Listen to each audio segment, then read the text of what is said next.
Okay, I have this Honda engine, Poulan Pro walk behind, left at our dumpster, trying to get it run for a friend. Got it to run, but only on full choke, so pulled the carburetor off, and as usual, gaskets fell out.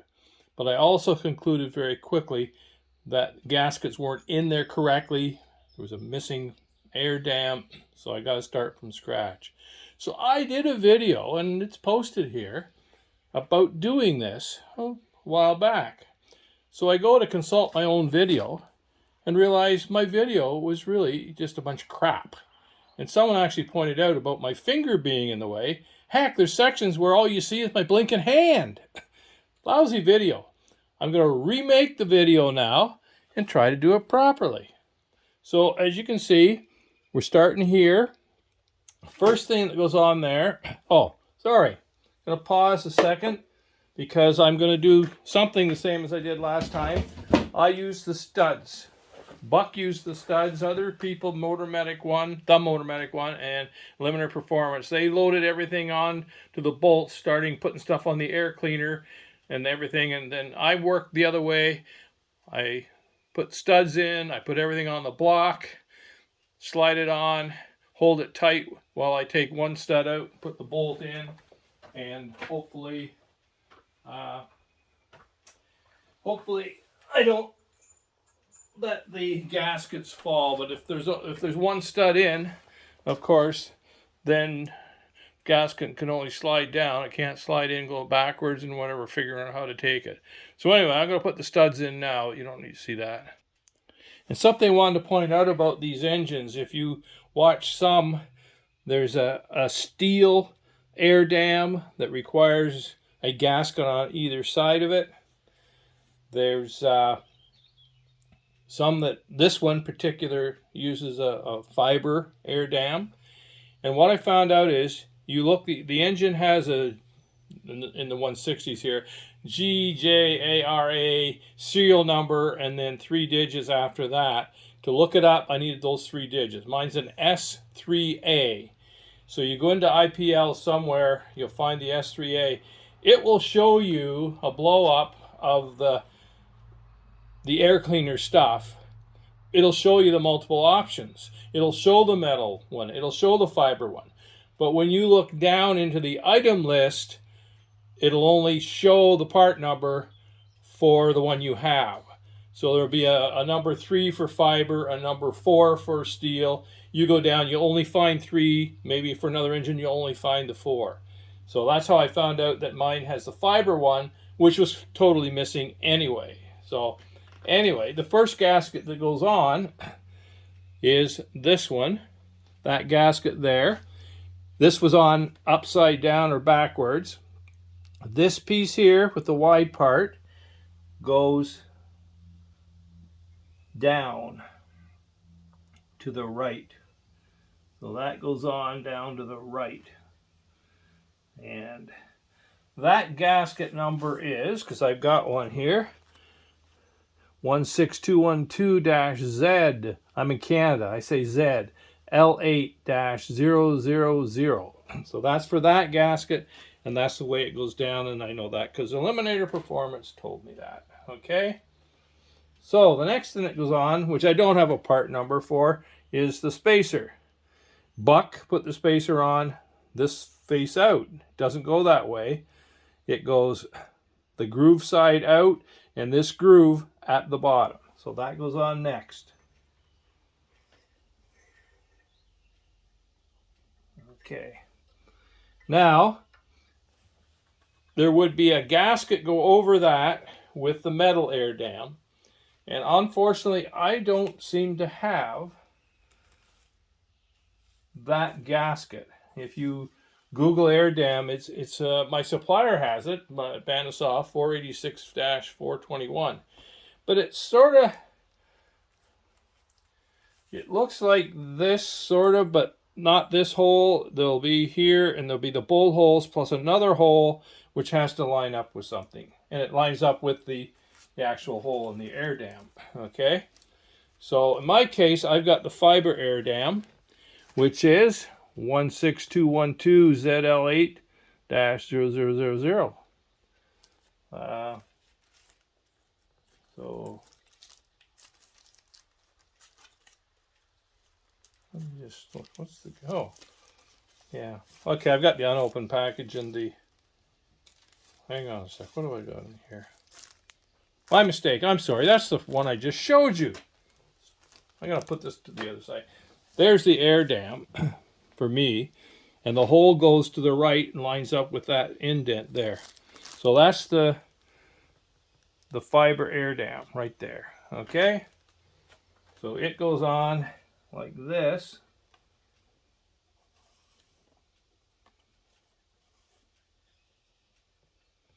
Okay. And I'm not going to probably not hook the carburetor up to show this, because there's the carburetor. That's the throttle side that goes against the engine. And when Eliminator Performance was showing this, he says, you mentioned this ball bearing. He was working from the other way, and as he said, this hole goes on the same side as the ball bearing. If you put that damper on there, it really is more over this groove, but I assume that's to let air in that groove. So then there we have the carburetor going on. Okay, so now we need a gasket to go against the choke. The gasket for that is 16228 ZL8-0000. And just going to pause you for a second because I actually have that gasket that I was going to reuse. Okay, this was the gasket that was already on it. And I should say that this gasket here was in it, and this was over, I think, the ball bearing. I think this was in place of the air dam. And in fact, if you look up to buy a kit on Amazon for a gcv160, you'll find that gasket as part of the kit, and you'll find this gasket as part of the kit, and you'll find the very first gasket as part of the kit. But in hindsight, I think you can see that these are not the same. This hole is a different size. I'm going to go with this OEM gasket because of that difference rather than the aftermarket. Okay, going with this gasket, you can see there's a hole there in the carb that it has to match up with, and you'll see shortly.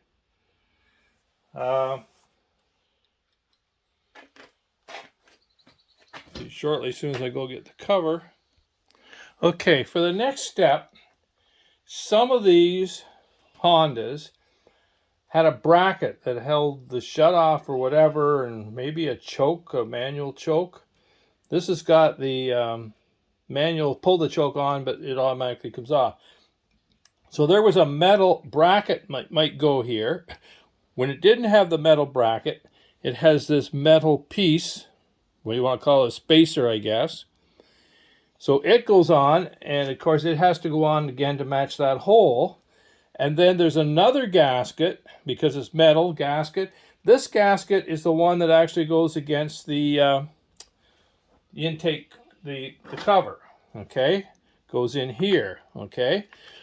And you can see again, you can see how that hole, when the cover goes on, choke thing up, that hole will match this hole. This rubbery gasket is stuck on the metal, and I'm going to go with that, okay? But if you want that gasket, it's you know, it looks like that one, but it's a heavier material, and that one is 17228-ZM0-000. So that's that gasket, but I'm going to go with this one. Not too concerned. So I'm going to put that on there. Holes match up. And then the cover would go on. But I got to clean the cover. As you can see, I'm going to clean that cover up a little bit more with the compressor. And then what I would do is pause this, I guess, but oh, I can see I got an issue right now, haven't I, guys? See what I'm missing? There's a bushing in here, and there's a bushing in here for the bolt. There's a bushing that should be in there. And what's interesting is, look at how the hole is worn out. So obviously that bushing was probably missing. Anyway, I'm going to have to rectify that. But I think, like I say, what I would do is I would put this on here like that, put the hose thing on. Oh, I'd hook the fuel line to the carb first. Then I would put the vent hose on. Once I probably got it started, put the vent hose on, and then slide it in. Then what I do is I hold it tight as I can and take one of the studs out, and then replace that with the bolt, snug it up so it holds it pretty tight while I take the other stud out and put the bolt in. Buck changed these studs and he got completely threaded rod. He cut it to length and he put nuts on it. So instead of having bolt heads here, you have nuts. But as someone pointed out, why didn't Honda do it that way? I think, as someone suggested, that nut comes loose, goes in the engine, right? And let's face it, none of us want our nuts crushed by an engine piston, right? So I'm sticking with the bolts. But I think I've covered everything properly this time. I'll review it and before I post it. But boy, that other one was an awful video. Just realized after I paused it there, looking at this cover and thinking about what I can do to put in for a bushing there, I don't actually have the outer cover. So I have an order, been just shipped probably in the last hour from Banta Saw in Workworth near Belleville. For $9 Canadian, I got the backing and a new cover. So let's just hope the backing comes with the bushings in it. So anyway, that might have that problem solved. Otherwise, I got to look for a bushing. And just a note about carb installation. You got to make sure you get this thing on the right side of the thing so that when you pull the choke on, it closes it. I've had it on and off because forget to put the hose on or off and whatever. And now I've got to take it all off again. Like you said, I got the bolts in, but I got to take it off again because I screwed up on the choke. Just keep that in mind if you have that style choke.